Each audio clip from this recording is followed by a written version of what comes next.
I love eggs. I love them any which way. I love them boiled, baked, fried, poached, steamed, scrambled, in a breakfast skillet, on a sandwich, in a salad, in an omelet, or a frittata, or a tagine, or a kuku, or a raffinata, or a katsudon, or one of those lovely little pieces of semi-sweet tamago sushi.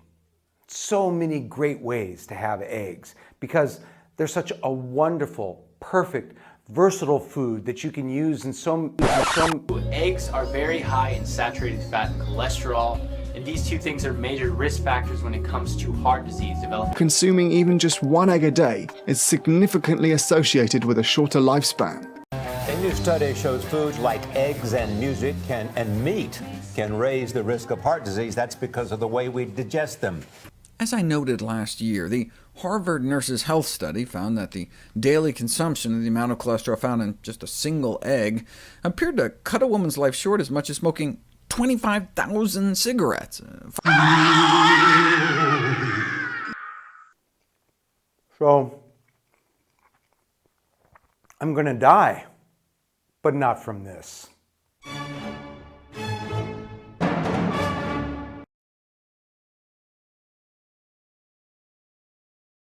Hi, I'm Jonathon Sullivan, and welcome back to Greysteel.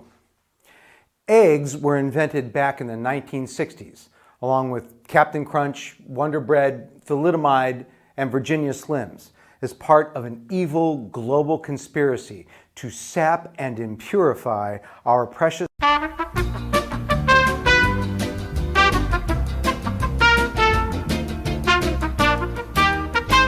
I've just been informed that actually rigid-shelled eggs go back at least as far as the late Triassic, about 250 million years ago, and probably much further than that. Ancient proto-reptiles like Hylonomus here started laying eggs on land so that they could breed outside a marine environment during the Carboniferous period of the Paleozoic era, about 312 million years ago.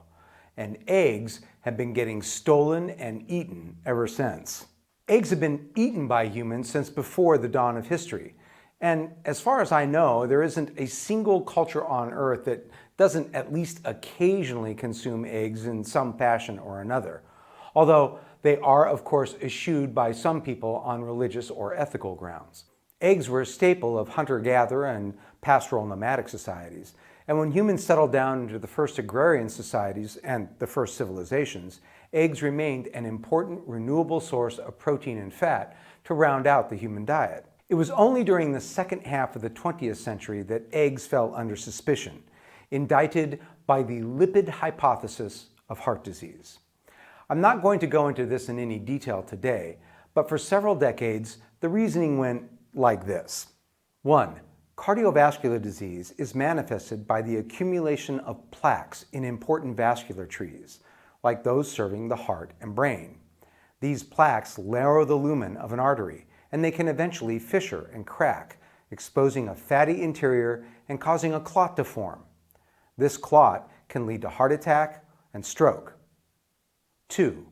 One of the major components of these plaques is cholesterol, a ubiquitous molecule built on a steroid ring structure, found everywhere in the living world, and an important component of cell membranes and of certain hormones and other biological compounds.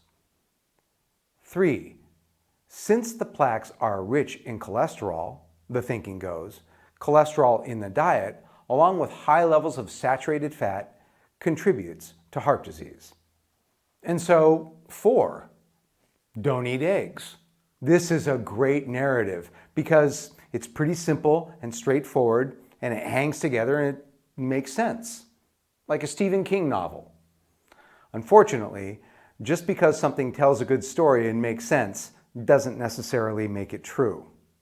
As Stephen King himself once said, the difference between fiction and reality is that fiction has to make sense. Reality has no compunctions about denying or defying our narrative sensibilities.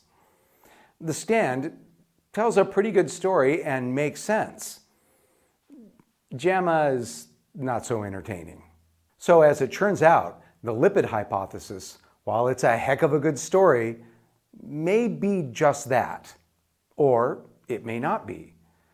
In recent years, it's come up against a lot of scrutiny. I'm not going to go into that in any detail today, except to say that the lipid hypothesis of vascular disease remains the mainstream medical consensus, but has come under considerable scientific attack over the last 2 decades. A number of authors have pointed out significant problems with the canonical data on this topic.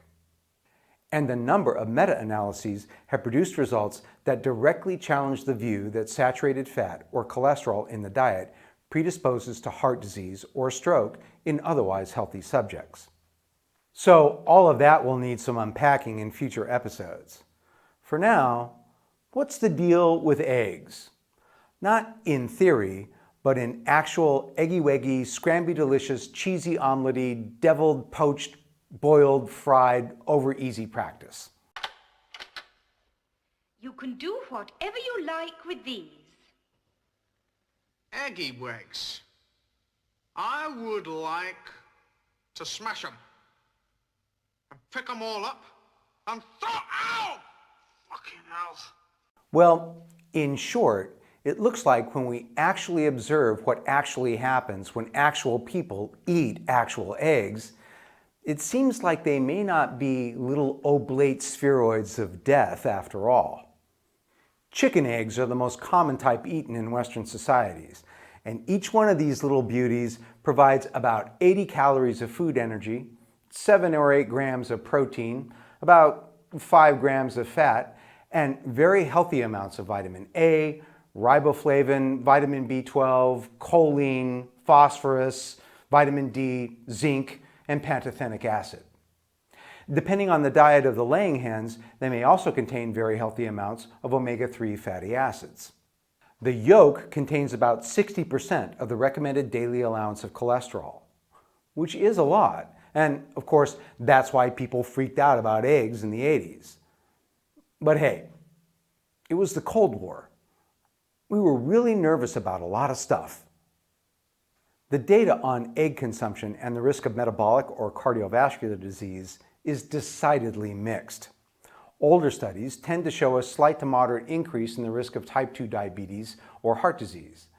But most of these studies didn't control adequately for other lifestyle or dietary factors.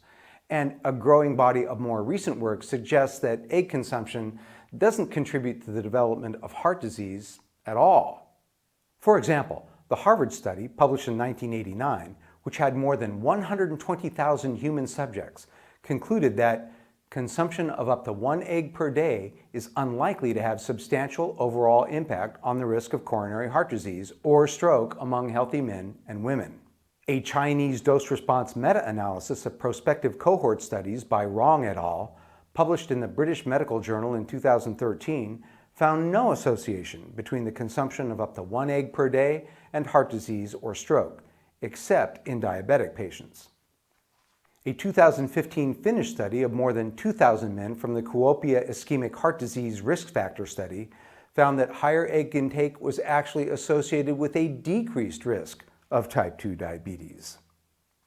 Similarly, Alexander et al. Found a decreased risk of stroke and no statistically significant increase in risk for heart disease in their 2015 meta-analysis of prospective cohort studies. A 2015 Swedish study by Larsson et al. Found no association between egg consumption and either heart attack or stroke in prospective cohorts of about 70,000 subjects over 13 years of follow-up. There might have been a slight association between egg consumption and heart failure in men. It's important to point out, however, that there are also recent studies that continue to suggest a link between eggs and chronic diseases of aging. For example, a 2013 systematic review and meta-analysis didn't find a link between egg consumption and heart disease, except in those with type 2 diabetes, where it increased risk with a hazard ratio of 1.69. Again, analysis of other patient populations did not show any association. And finally, it's worth pointing out that the data used in all of these meta-analyses on both sides of the issue is, well, kind of all over the place. Lots of great stuff for you to look at in the doobly-doo, including links to these studies and others. One more thing. All of this data concerns eggs, not egg whites, which are a great way to get protein in your cooking without the calories, fat, and cholesterol in eggs, if you and your doctor are concerned about those things. One egg scrambled with 2 or 3 egg whites makes a palatable dish of scrambled eggs, although not nearly as nice as 3 eggs scrambled with some ham and some cheddar. Your mileage may vary. So it seems there might be a small risk for some people, particularly diabetics, with eating eggs. And there might not be. To my reading, there's nothing dispositive in the literature, which is just a fancy way of saying we just don't know. And if anything, the data seems to be pointing away from the view that eggs are risky. But even if there is a risk, it looks like it's a pretty small risk. If you have known coronary heart disease or diabetes, you might want to look for your protein somewhere else. And there's a lot to be said for moderation in all things, including egg consumption. For my money, when you balance all that against the indisputable nutritional value of eggs, I'd say, yes, have some. Yes, have some. yes, have some. Don't forget to check out the doobly-doo for links to lots of great resources on this topic. Visit us on Facebook and our webpage at www.greysteel.org. Thanks to our Olympic patrons, Laura and James Welcher, and all our other patrons on Patreon for helping make this episode possible. If you would like to help us make more episodes like this, go to patreon.com/Greysteel. Or if you just want to make sure you don't miss any more free content about healthy aging, go to youtube.com/Greysteel and subscribe to our YouTube channel. That really helps us out a lot too. Until next time, stay strong and stay healthy.